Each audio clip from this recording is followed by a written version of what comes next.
नमस्कार, मैं हूं विवेक सिंह राजपूत। अभी मैं गर्दनी बाग में उपस्थित हूं और यहां पे आमरण अनशन पे बैठे हुए लोग हैं।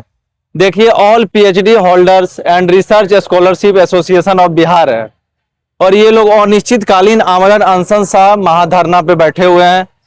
जानने का कोशिश करेंगे ये जो अनिश्चितकालीन धरना प्रदर्शन है ये कब निश्चितकालीन में बदलेगी।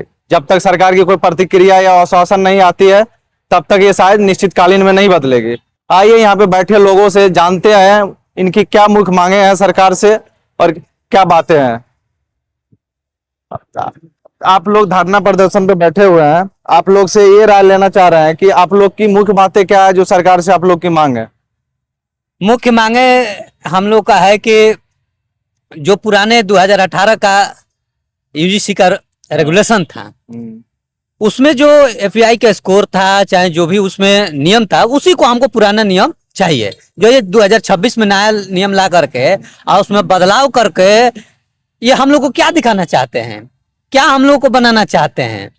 जैसे आपके हिसाब से हम बदलाव जानना चाहते थे, पुराने नियम और नए नियम में क्या बदलाव हुआ ये आप थोड़ा सा क्लियरफाई कीजिए। क्लियर ये है कि जैसे पुराना नियम था तो जो पीएचडी धारी व्यक्ति होते थे, स्कॉलर ये होल्डर जो होते हैं, इनको 30 नंबर दिया जाता था, लेकिन अब बदल करके उनको नया नियम में 11 नंबर कर दिया गया है। अच्छा। अब 11 नंबर दिया जाएगा।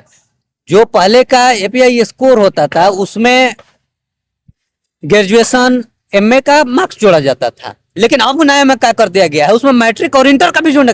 ये तो मैंने हमको समझ ही नहीं आ रहा है कि कहाँ बैठता है लोग। जो व्यक्ति ग्रेजुएशन किया है और ये हायर एजुकेशन का नियम बनाएगा तो इसी तरह का नियम बनाएगा, उल जुलूल नियम बनाएगा। बताइए, जहाँ जो उच्च शिक्षा मंत्री जो बने हैं संजय टाइगर, उसका क्वालिफिकेशन है ग्रेजुएशन किए हुए हैं।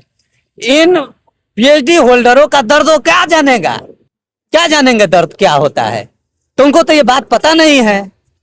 केवल ग्रेजुएशन कर लेने से कितना 33 लिखने में, इसको जुटाने में, इसको लिखने में, रिसर्च करने में कितनी मेहनत करनी पड़ती है, वैसा व्यक्ति क्या जानेगा। और जो महामहिम राज्यपाल महोदय हैं, उनके जो आसपास बैठने वाले लोग हैं वो भी वही है और वो बाहर से आए हुए लोग हैं और चाहते हैं कि बिहार में डोमिसाइल नीति ना लागू हो और उत्तर प्रदेश पूरे देश के कई लोगों को यहाँ लेकर के भर दिया जाए। यह हम कतई बर्दाश्त नहीं करेंगे। अब बताइए, अभी करेंट में दिल्ली के जंतर मंतर से धर्मेंद्र प्रधान जी का इस्तीफा हुआ, वो भी शिक्षा मंत्री थे और प्रहलाद जोशी को बनाया गया और फिर आप लोग गर्दनी बाग में फिर से धरना प्रदर्शन कर रहे हैं पीएचडी प्रॉब्लम को लेकर कि पुराने नियम को ही लागू किया जाए। तो आप लोग को क्या लगता है कि आप लोग की मांगे पूरी होगी? जैसे कहा जाता है ना कि एक दुष्ट को जाते ही दूसरा दुष्ट आधमका, कहानी एगो हम लोग पढ़ते थे 5वीं क्लास में, तो उसमें पढ़ते थे। तो हम लोगों ने देखा कि एक शिक्षा मंत्री के जाने के बाद क्या क्या किया था, उसके बाद दूसरा आकर के धमक गया, उससे भी खतरनाक। बिहार वाला का तो पता नहीं है कि ये कितना खतरनाक है। इसको तो यह भी नहीं पता है कि हम स्वास्थ्य मंत्री हैं या कि शिक्षा मंत्री हैं।